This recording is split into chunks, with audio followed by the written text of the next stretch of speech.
Tengan ustedes muy buenas noches, doctores. Van a disculpar por la demora. Lamentablemente, aún con este problema de la pandemia, estamos a las carreras sin podernos acomodar en el horario. Pero de todas formas, vamos a tratarlo de grabar, vamos a tratarlo de ganar tiempo al tiempo. Bien, vamos a empezar justamente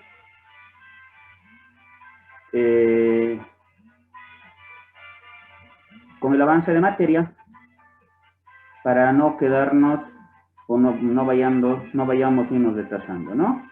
Vamos a empezar con el primer tema que nos corresponde, en realidad es el segundo tema. Ustedes tenían ya una tarea que poderla realizar. Enseguida vamos a ver si lo podemos ir, haciendo ya el cuestionario, si no se los voy a subir directamente en lo que viene a ser nuestra plataforma. El primer tema son, por si acaso, valores normales en hematología, ¿no? Y eso enseguida vamos a ir haciendo cuánto de provecho lo han ido sacando. Bien, vamos a hablar un poquito de lo que es la introducción a la hematología, como generalidades, y tenemos que empezar diciendo que hematología viene de dos voces griegas, uno que significa hemos, bien, y el otro que significa logos. Si nosotros conceptualizamos o si nosotros agarramos los dos términos de estas palabras griegas, tendríamos que hablar de lo que es el estudio de la sangre, bien, pero conforme vayamos avanzando, ustedes mismos se van a ir dando cuenta que la hematología no solamente se dedica al estudio de la sangre, sino que también expresa, bien, desde el punto de vista de la hematología clínica y desde el punto de vista de la medicina general, la sociedad que ésta va a ir teniendo con diferentes otras especialidades, bien, y al margen de las otras especialidades en todo su contexto, también vamos a ir hablando de todas las alteraciones que se puedan llegar a presentar dentro de lo que son órganos hematopoyéticos. Bien, los órganos hematopoyéticos van a ser los lugares directos de donde se van a ir produciendo todos los elementos formes. ¿A qué se denomina elementos formes? A toda la parte celular de la sangre. Pues entonces, si nosotros vamos agrupando todos estos conceptos, pues tenemos que ir diciendo que la hematología no solamente se dedica al estudio de la sangre, sino que en el contexto global se ocupa, además del estudio de los órganos hematopoyéticos, y se encuentra asociada desde el punto de vista de la medicina general con otro tipo de especialidades, si vale el término, o otras ramas de la medicina general. ¿Por qué? Porque nos vamos a ocupar conjuntamente el laboratorio de la interpretación morfológica, por ejemplo, y con la parte de la semiología, con el estado clínico de mi paciente. ¿Por qué? Porque de nada sirve hacer la interpretación laboratorial si nosotros no la correlacionamos con el cuadro clínico del paciente.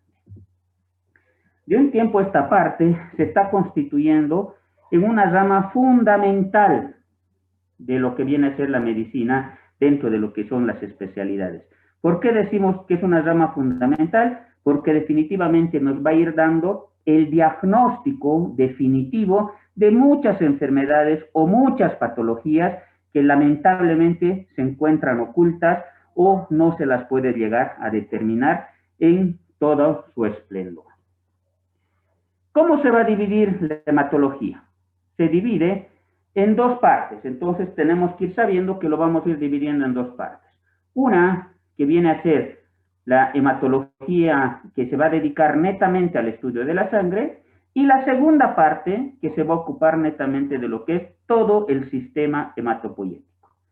Nuevamente, para adelantar un poquitito, el sistema hematopoyético son todos aquellos órganos encargados en sus determinadas etapas del ser humano en la producción de las células que posteriormente serán parte de lo que viene a ser la sangre. Entonces, nuevamente, ¿cómo se divide? En dos ramas.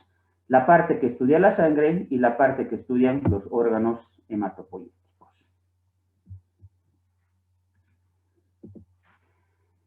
Antes de pasar netamente a hablar de lo que viene a ser ya sea sangre o ya sean órganos hematopoyéticos, tengo que empezar diciéndoles algunos conceptos importantes. Tal es el caso de lo que es hemoterapia. ¿Y qué es hemoterapia? ¿O a qué se refiere hemoterapia? La hemoterapia se refiere a todo lo que es el acto de la medicina transfusional. que de un tiempo a esta parte, lamentablemente, todas las instituciones de segundo y tercer nivel, podría llegarlo a decir a nivel Bolivia, se encuentran en pañales, porque nadie lo ha dado el resplendor que se merece y nadie lo ha dado la importancia que se merece a lo que viene a ser el acto transfusional. Para todos los médicos, el hecho de decir hemoterapia significa darle sangre al paciente que va desde el momento en que se le solicita, se lo administra y pare de contar, pero es lamentablemente un concepto completamente equivocado. Y lo que yo les tengo que llegar a decir, que la hemoterapia, conjuntamente la medicina transfusional, es la ciencia que tiene por objetivo conservar y restablecer la salud de un paciente apoyado en el arte de la transfusión. Bien, como una parte de la medicina que enseña el modo de tratar las enfermedades, proporcionando ya sean elementos celulares o ya sea elementos plasmáticos. Vamos a poner un ejemplo. En el momento actual de esta pandemia, la medicina transfusional se ha dedicado hartísimo al arte de transfundir plasma. Estaríamos hablando de los elementos plasmáticos y no así celulares, ¿verdad? ¿Por qué? Porque el plasma viene a constituirse como la parte líquida de lo que es la sangre, donde se encuentran los elementos celulares, pero aún más se encuentran las proteínas y se encuentran anticuerpos o inmunoglobulinas, si ustedes quieren llamarlos así, como en el caso nuevamente de pandemia, que nos ayuda justamente a poder sobrellevar este tipo de enfermedad. Por lo tanto, nuevamente recalcamos esta partecita de lo que es la hematología, que es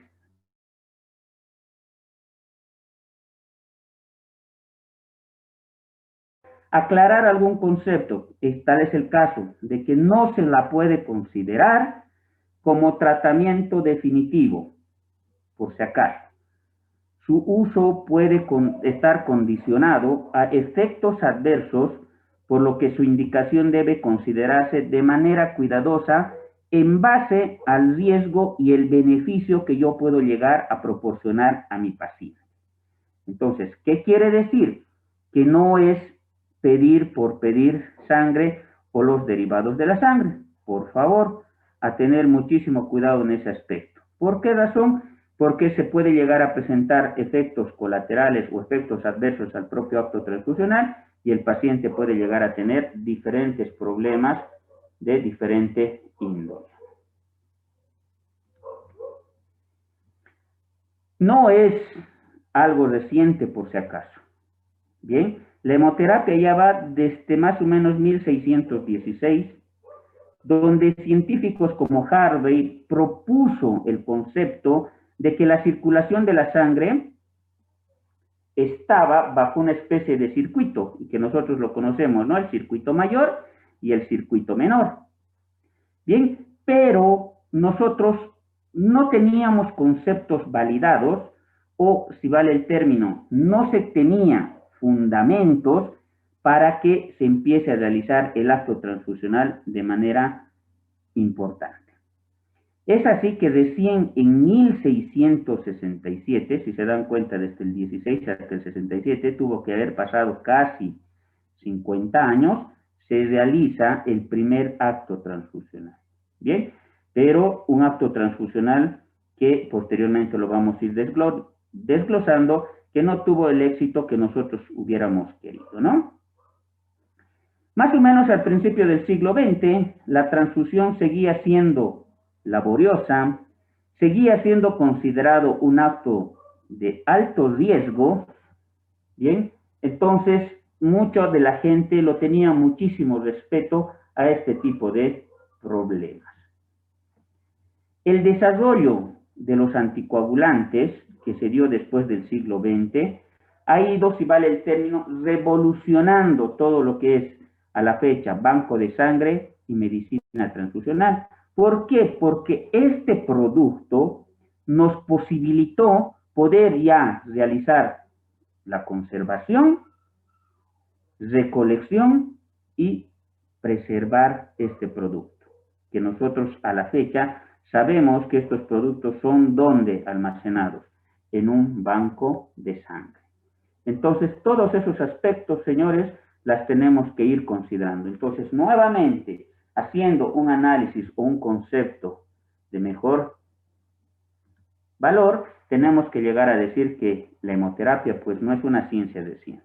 No son conceptos recientes, sino que definitivamente ya estaban dentro de nuestro medio en 1616, que simplemente estaba falto de fundamentos para ponérselo en práctica en gran cuantía. A la fecha tenemos la ley número 1687, que está asociado con lo que viene a ser la medicina transfusional y el banco de sangre, por si acaso. Esta ley ha sido promulgada el 26 de marzo de 1996, cuando se encontraba como gobierno Gonzalo Sánchez de Lozada.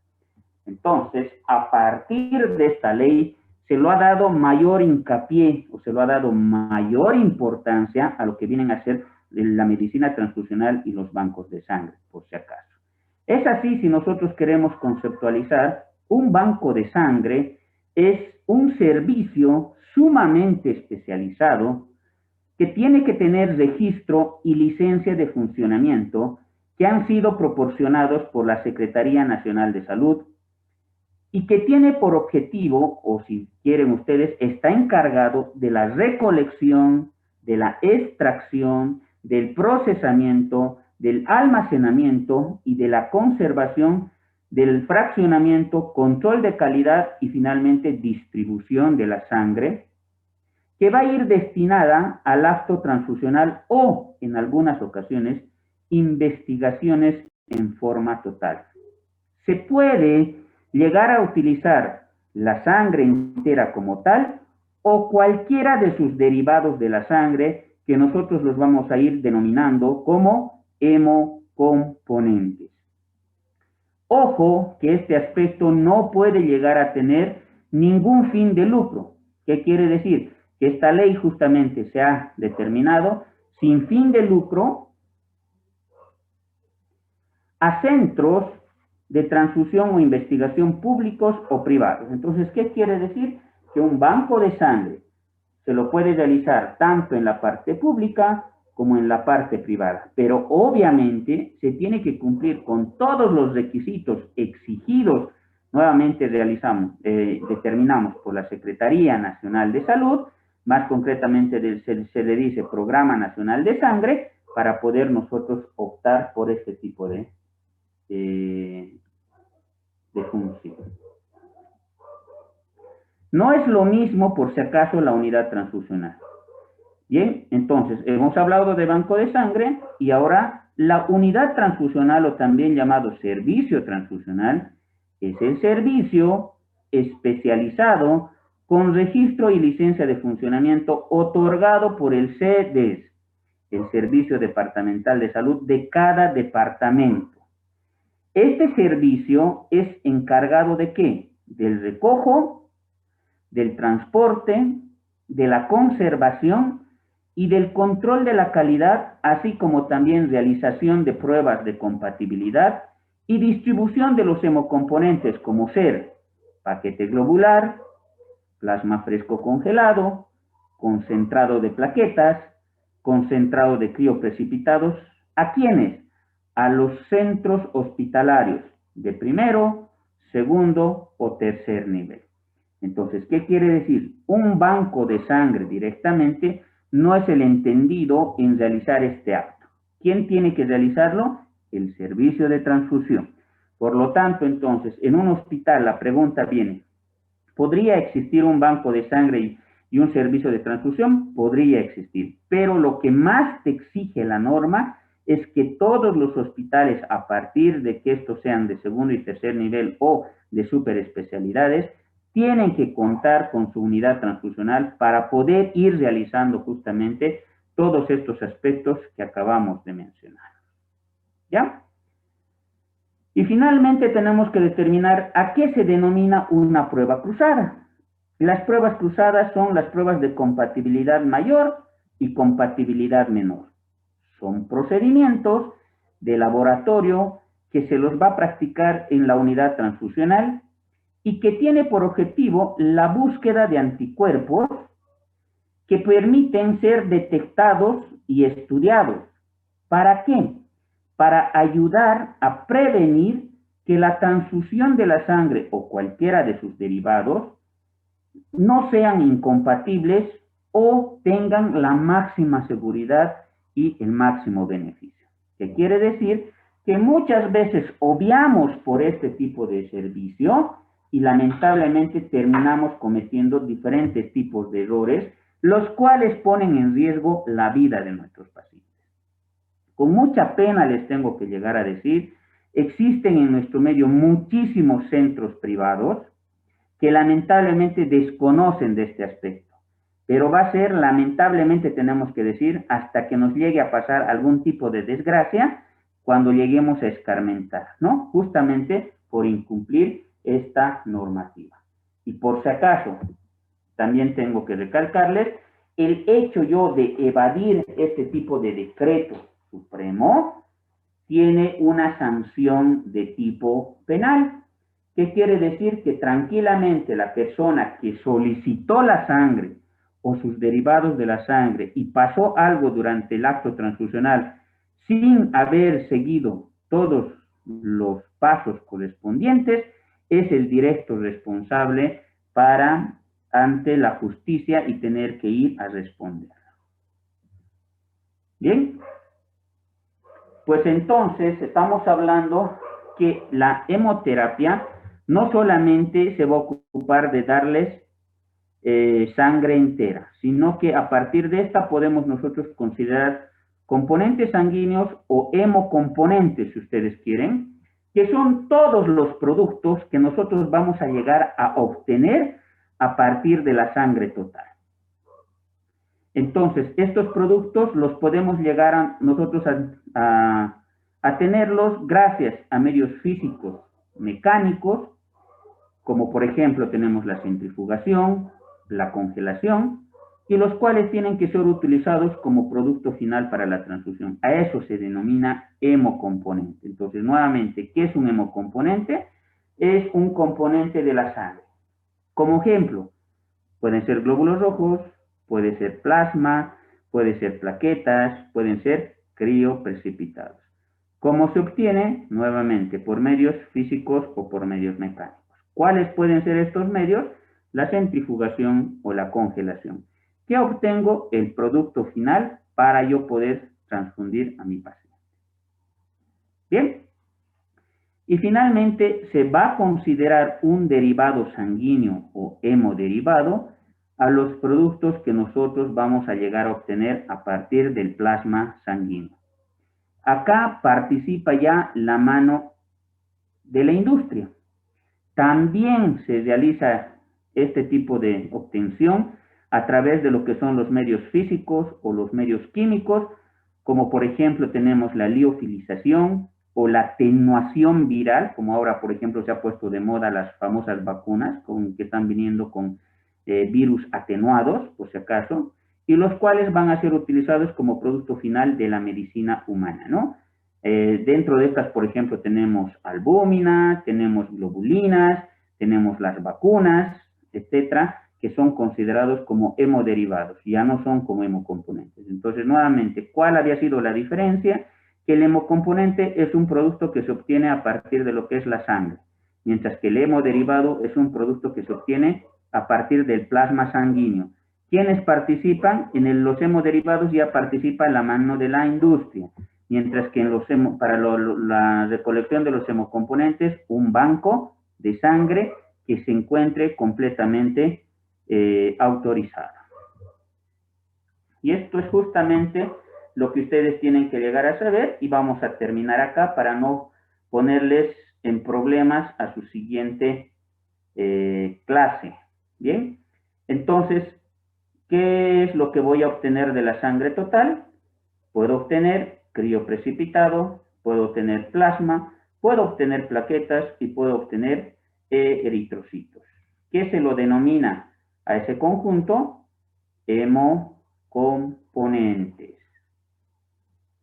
Mientras que si yo ya participo con la mano de la industria, a partir de este plasma, como viene aquí en la flechita, voy a obtener productos industrializados, como ser la albúmina, como ser globulinas, como ser factores de la coagulación, como ser, por ejemplo, vacunas, y esto se los denomina hemoderivados, señores.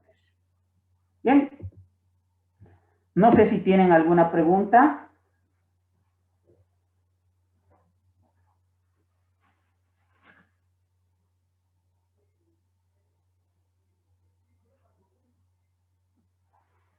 ¿No tienen alguna pregunta, señores?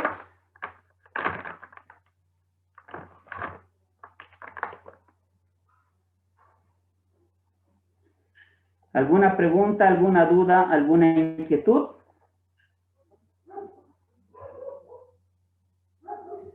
No, doctor, hasta ahora está todo bien.